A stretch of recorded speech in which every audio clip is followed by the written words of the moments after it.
PS sempre deixou passar a ideia e disse expressamente que não se encostaria nunca, ou seja, não faria aliança com o PSD. E agora, não sei se podemos entender isto como uma aliança, mas como é que podemos perceber o exercício deste poder na Assembleia Nacional doravante? Armando, parece ser um caso, digamos assim, sui generis, não é? Certo. Mas é bastante comum em sistemas parlamentares, não é? Como já dissemos aqui, quando os partidos ganham as maiorias dos votos nas urnas, nem sempre isto significa a maioria no Parlamento. E para que possam formar governo, devem fazer as chamadas alianças com os partidos até com os quais estão em contradição em termos de programas ou em termos de ideologia. E quando aqui analisamos essa questão da formação do governo Montenegro, previmos como a primeira hipótese que ele iria formar governo com o PS.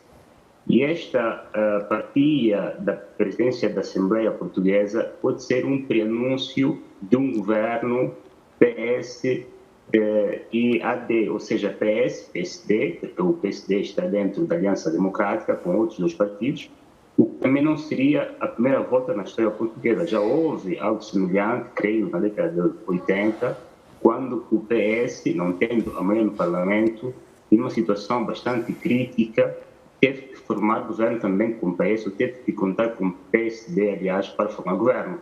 E hoje a história se poderá representar no sentido contrário, isto é, o PSD que precisa do PS para formar governo. É algo normal. Recentemente também na Irlanda houve algo semelhante, quando o partido do primeiro-ministro que se demitiu recentemente, não tendo tido a maioria para formar governo, partilhou, inclusive, o cargo do primeiro-ministro. Ele teve no cargo do primeiro-ministro 2 anos, e o outro líder do outro partido com o qual formou governo dividiu depois, ou seja, passou depois de assumir o cargo para os próximos 2 anos sucessivos. É algo bastante comum que não deveria até ser quase que a regra, né? Deve ser uma exceção, porque se for a regra, então não haverá mais sentido dessa dicotomia ideológica de partidos de esquerda ou de direita. Aliás, já dizia Norberto Bobbio que não há partidos nem de esquerda e nem de direita. Este é o grande engano que existe em sistemas parlamentares, é o grande engano que existe nas democracias, quando se tende a pensar que os partidos de direita não podem fazer governo com partidos de esquerda e vice-versa. Mas, quando o poder chama, há uma linguagem particular que faz com que as manifestações de contrariedade feitas no passado não tenham a sua aplicação no momento da formação do governo. E isso que se vê aqui, no caso português, onde, com a formação desta presidência partilhada, se preanuncia um governo PSD, PS para os próximos 5 anos, se não houver divergências internas que possam levar à queda deste governo e, eventualmente, a uma nova eleição antecipada.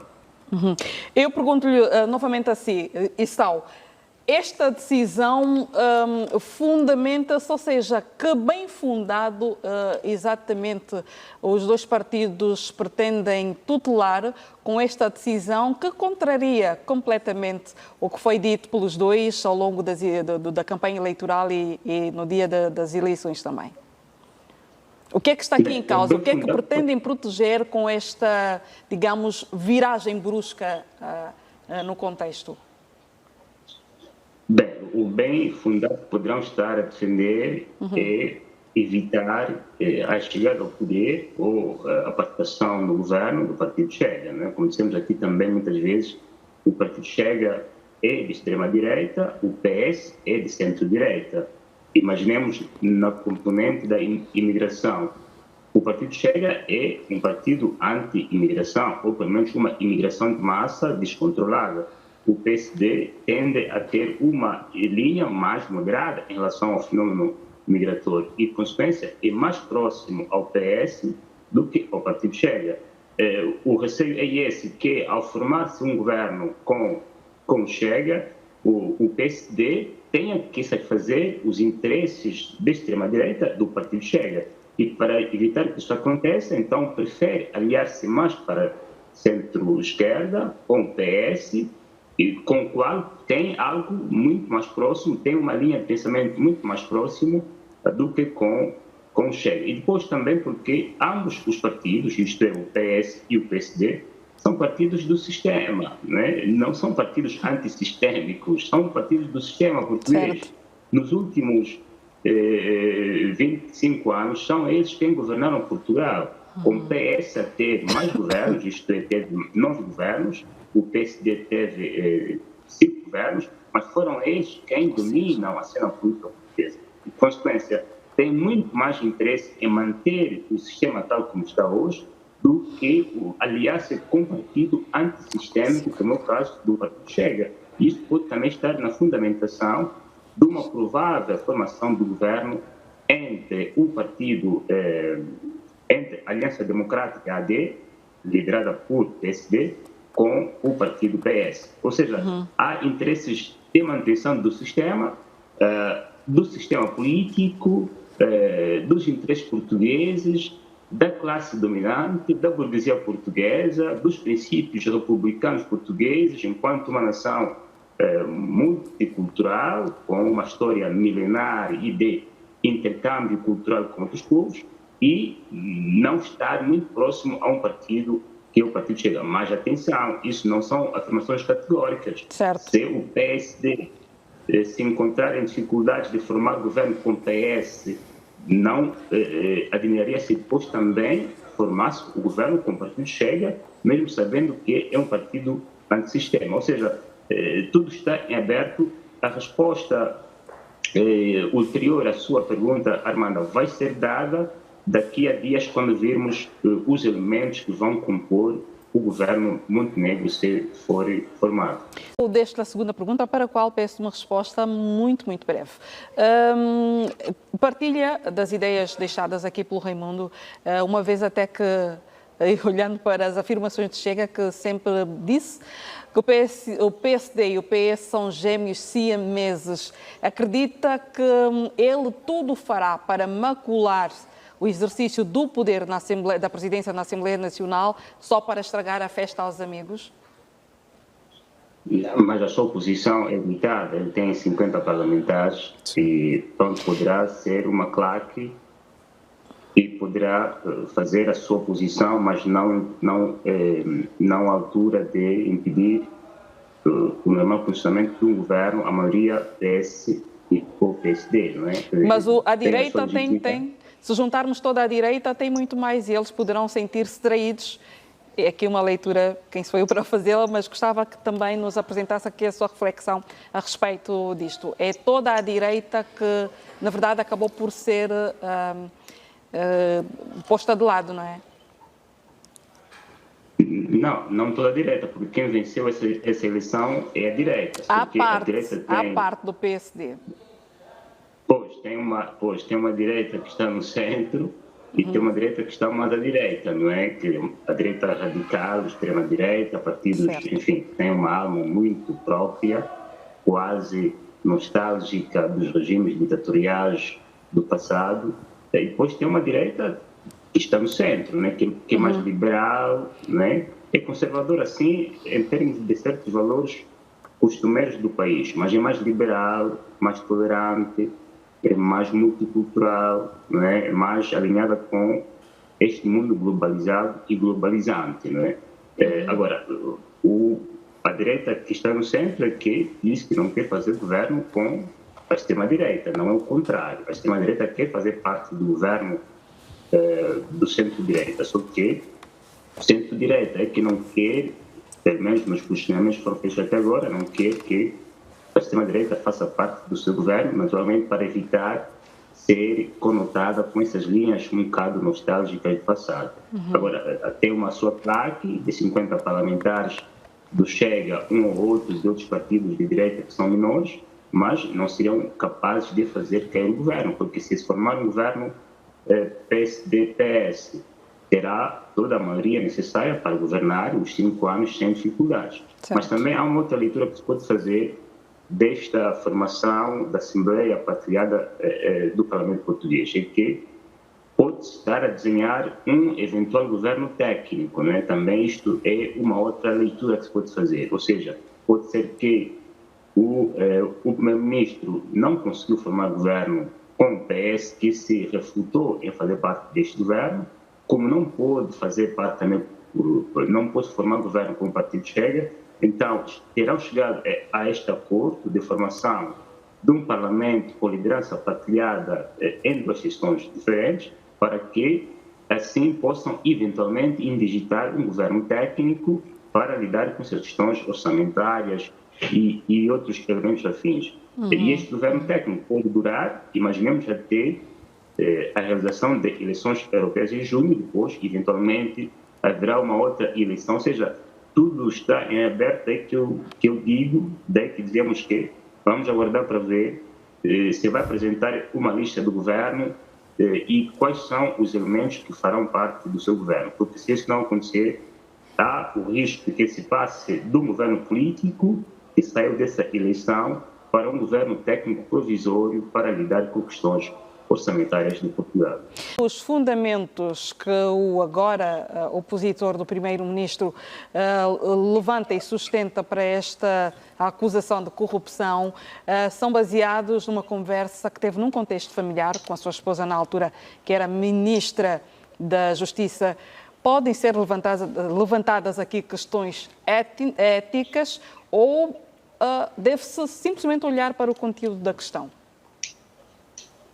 Bem, o governo, porta-voz do governo, a porta-voz ou porta-voz do governo da Hungria já desmentiu, não é? Já desmentiu as acusações que este militante lançou contra uma das figuras do governo Orbán. Atenção, ele não faz acusações diretamente ao primeiro-ministro Viktor Orbán, mas faz contra uma das figuras do seu governo. Mas parece mais uma indisposição política que ele manifesta no seio do partido Fidesz, né? Porque ele, apesar de fazer essas revelações, ainda é membro deste partido, né? Salvo uma interpretação melhor. E a sua esposa, como disse o colega Raimundo bem, foi até fevereiro ministra da Justiça e caiu desta função em função de um caso, de um escândalo de indultos ligados a indivíduos que são acusados de pedofilia. Mas também caiu não só a ministra da Justiça, como também a antiga presidente da Hungria, não é? E ele, eventualmente, aproveitando a onda da contestação que havia em função deste caso, tenta maximizar essa insatisfação para levar a cabo o seu movimento que se chama Húngaros em Pé, não é? Quer dizer, em pé contra quem? Eventualmente contra a ideia da supremacia do Partido Fidesz, não tanto contra a ideia da liderança do primeiro-ministro Viktor Orbán. E depois também vale a pena dizer aqui que mesmo essa ideia de ele ter, com este movimento, tido uma aprovação que, segundo sondagens, lhe dão em cerca de 12%, estes 12% creio que não venham do Partido Fidesz, porque os militantes de Fidesz são muito apaixonados, são muito entregues, são muito fiéis aos ideais do seu partido e do seu líder. Esses 2% deverão estar a vir dos partidos da oposição ao Partido Fidesz, eventualmente do Partido Socialista da Hungria, da Coligação Democrática. São partidos que estão mais à esquerda e que se opõem à liderança do primeiro-ministro Viktor Orbán.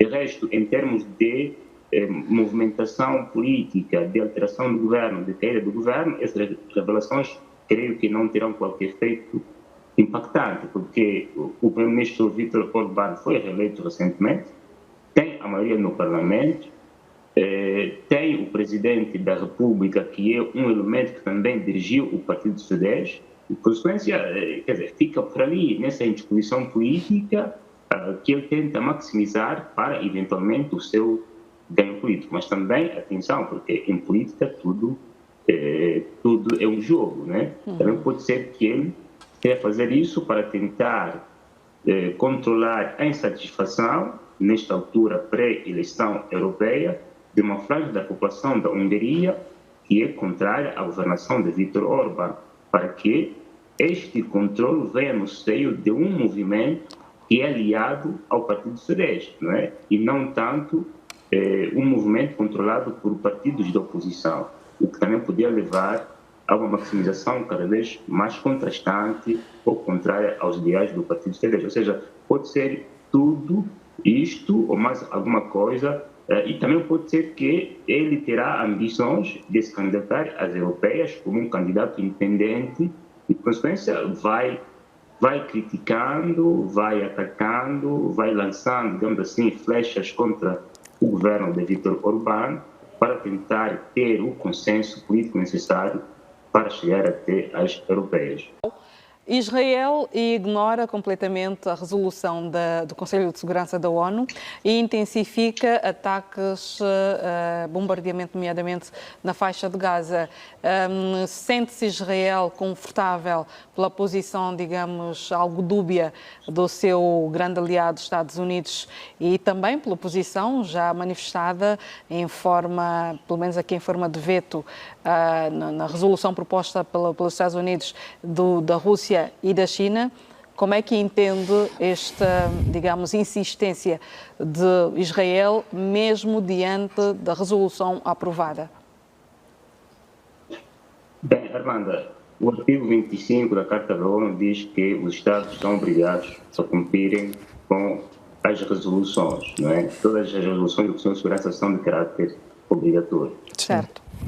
Mesmo os Estados Unidos tenham dito que não é uma obrigação de caráter obrigatório, na verdade, ela é de caráter obrigatório à luz deste artigo 25. Agora, existem comunicações que são feitas em função disso para tranquilizar um aliado de que a abstenção dos Estados Unidos não implica, eventualmente, a alteração de toda uma relação histórica que une os dois Estados, né? Ou seja, que, apesar da abstenção, os Estados Unidos não vetaram essa resolução para garantir, eventualmente, assistência humanitária às populações na faixa de Gaza, mas a sua política externa em relação ao Israel mantém-se. Isso pode estar a explicar o facto do próprio Israel intervir ainda na faixa de Gaza, não obstante esta resolução, não é? Ou seja, são dessas ambiguidades que existem ali no sistema internacional, no Conselho de Segurança, onde cada um tende a defender o seu aliado mais próximo, não é? Imaginemos se as resoluções não fossem obrigatórias, as resoluções do Conselho de Segurança se não fossem obrigatórias, a resolução 1973, aprovada em março de 2011, que levou à queda do regime de Gaddafi, não teria sido aplicada. Se as resoluções não são obrigatórias, as penas sobre Pyongyang então deixam de ter o seu efeito, não é? Ou seja, as resoluções são de caráter obrigatório, só que no momento atual, conturbado e até um tanto quanto contrastante visões deste conflito entre o presidente Biden e o primeiro-ministro Netanyahu, existem elementos de crispação na interpretação dessa resolução e também na continuidade da operação na faixa de Gaza, porque o nó-górdio que existe nessa altura é a intervenção em Rafah, ou seja, os Estados Unidos não apoiam a intervenção em Rafah, o mesmo também se passa com outros países do mundo, porque há o risco de um massacre das populações civis que se encontram em Rafah, que foram convidadas a sair do norte para Rafah, justamente para permitir que Israel interviesse na parte norte e centro da faixa de Gaza. Ou seja, se tem que salvaguardar a vida dessas pessoas, então tem que se encontrar uma outra forma de intervenção que garanta ao Israel o direito de se defender e de perseguir os elementos do Hamas que participaram dos ataques que sofreu, mas sem colocar em risco a segurança das populações que se encontram em Rafah. Até porque já existe um precedente que foi levado à Corte da Justiça pela África do Sul, que acusa, né, que apresentou casos de cometimento de crimes de guerra ou genocídio contra a população da faixa de Gaza. Se esta operação continuar, poderá dar mais elementos de prova a posterior que justificam o caso apresentado pela África do Sul e até pode se passar de uma condenação ao nível do Estado para uma condenação ao nível individual, levando o mesmo caso até a Corte Penal Internacional, porque, como se sabe, a Corte da Justiça segue crimes cometidos pelo Estado, mas a Corte Penal segue ou persegue crimes cometidos por indivíduos. E o risco é esse, que se Netanyahu não respeitar esta moratória do cessar-fogo que possa levar a um acordo de paz, que a sua intervenção em Rafah possa resultar no cometimento de crimes de guerra, com risco de próprio ser perseguido por tais crimes ao nível internacional. Ou seja, é um momento tenso que Israel deve saber lidar e parece que também já começa a haver um certo recuo, não é? Porque hoje foi anunciado que ele vai enviar essa delegação finalmente para os Estados Unidos para tentar negociar quais são as formas de levar a cabo essa operação. Mas, ao mesmo tempo, como também disse bem na peça, o Hamas pede, não é, que não haja mais o envio de ajuda humanitária através de paraquedas para evitar afogamentos que está a acontecer, para permitir o quê? Que haja cada vez mais assistência por via terrestre, através de penetração de caminhões com ajuda humanitária na fronteira de Rafah com o Egito. Que são todos esses elementos que devem ser tidos em conta, sem prejudicar a obrigatoriedade de uma resolução que é de caráter obrigatório no contexto internacional, porque se as resoluções do Conselho de Segurança deixarem de ser obrigatórias, então perde o sentido de existência o próprio Conselho de Segurança. Uhum.